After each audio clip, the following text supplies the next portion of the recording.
Tonight we're gonna spend a little short time and talk about GarageBand and doing production in GarageBand.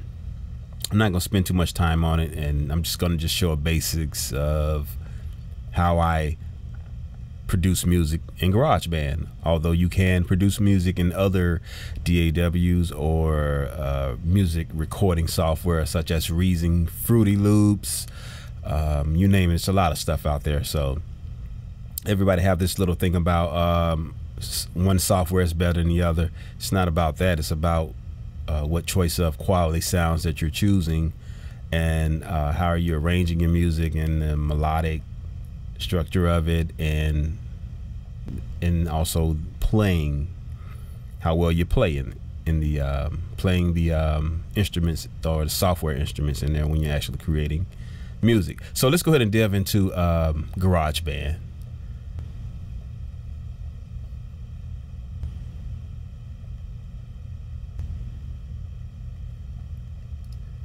Okay.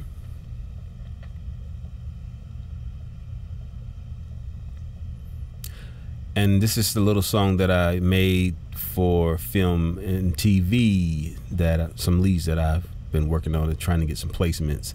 So I just wanted to try something in GarageBand. And what I did, I pretty much used this loop right here, this piano loop, when I'm actually have the cursor pointing over.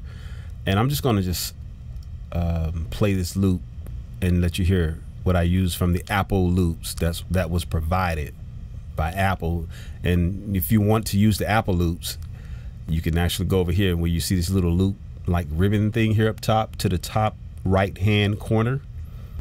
Press it and look for the loops that you decide to choose, and you can see the tempo and the actual key of the song. What I did when I chose this piano, I actually chose this loop here, and I changed the loop to a different key, which you can go and change your key up here. If you press here in the mid section of GarageBand, in the top section next to the BPM, I decided I wanted to use B minor because I like B minor, the key of B minor, and some others, A minor, some really cool, produce some really cool R&B sounds or production.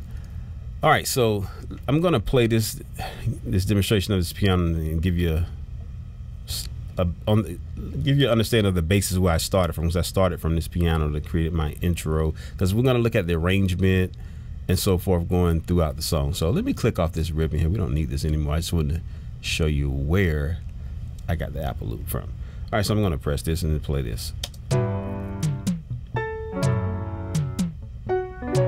Again, this is the piano loop that came from the Apple loops. And its original key, I think it was in C, but I decided to go in B minor, as I explained earlier. So I started with this, and then as you could hear, two other instruments in this intro, and now solo.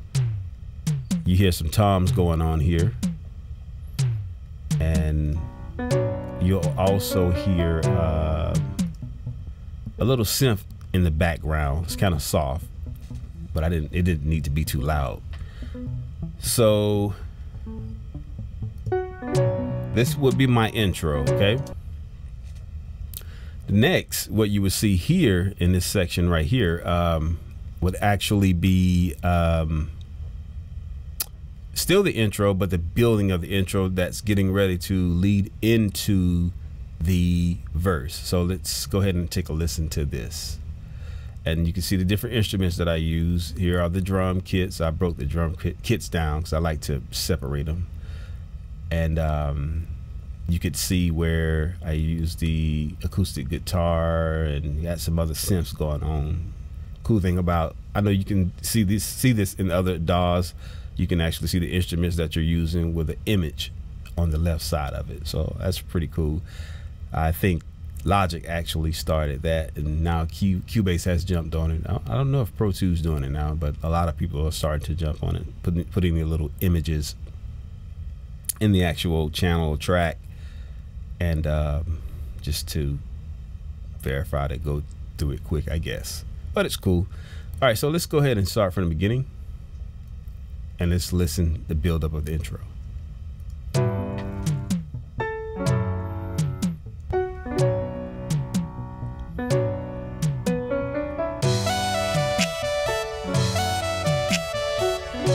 right, this is the building of the intro.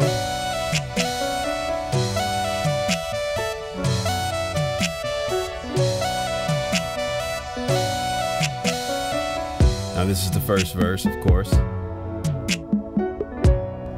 So just pay attention to the arrangement when you're actually producing your music to make an actual song.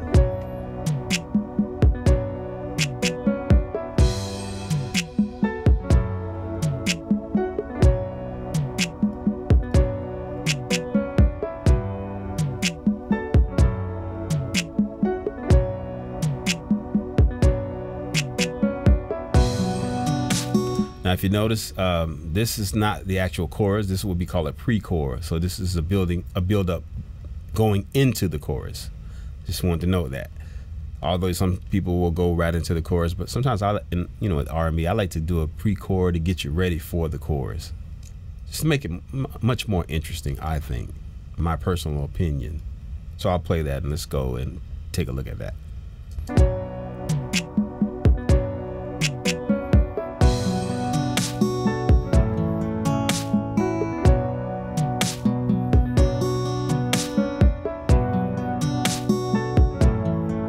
Now we're about to enter into the chorus.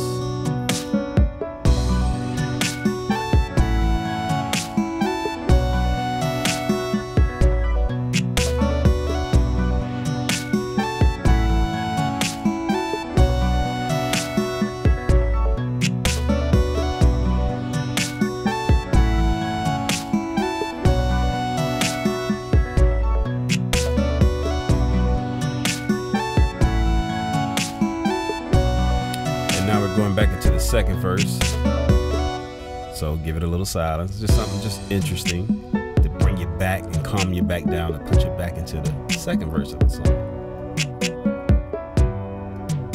And so going forward, it's going to do the same thing. The pre-chorus is going to come, and then the chorus is going to come again. So I want to just speed up a little bit, and let's go to what we would call maybe the third verse. So sometimes we can call it a bridge, just to give a different variation of the song, to take you into another world or another key of it, and then bring you back home.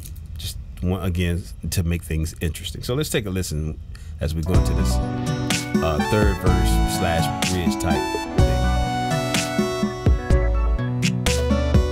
Silence.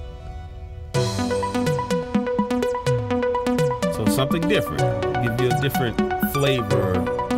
Just take it on a different realm of something. That's the whole objective of putting bridges and things.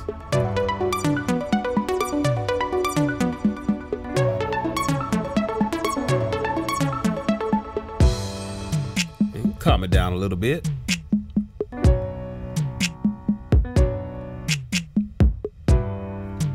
And I just want to say something. If you notice here, what I did here, I took the Apple piano loop and I kind of broke it up.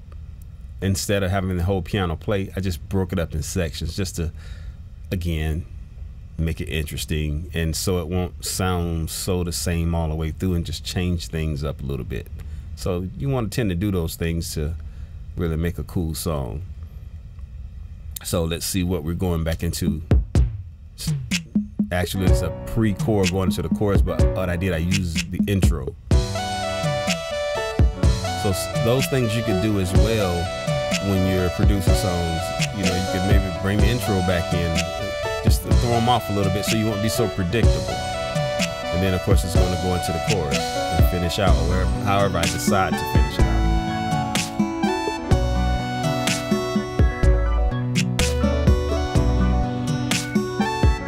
So, like I said earlier, this would be another way of producing music. You can use different DAWs to produce music, no matter what, whatever floats your boat, or whatever makes you feel comfortable while you are in creative mode, or I would like to say production mode. So there are a lot of things that you could do with your music. You know, you think, oh man, I just sit here and just play music all day. What can I do with my music? Well, of course, we would all like to place our music with a lot of the artists that's out there, you know, and bring in the points and the big bucks, right? Well, if you can't do that right now, although you're working towards that, there's something else you could do as well. And that would be licensing your music for film and TV, background music, commercials, movies, etc. So definitely look into that, and pretty soon I will be giving a class on the business side of the music, how to register your songs with performing societies such as ASCAP, BMI, CSAC, so forth. How to properly do that, and whatever you choose, whatever fit what you're trying to do. So you do have a choice there, and different music supervisors when you're pitching your songs to music supervisors to place your songs, and get an understanding of what is exclusive and non-exclusive.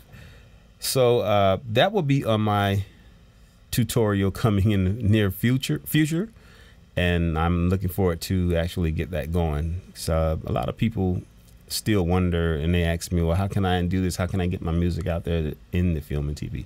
So I would definitely give the groundworks on that, and hope to see you soon, and have a good morning, evening, and afternoon, whichever time zone you're in. And again, I say shalom.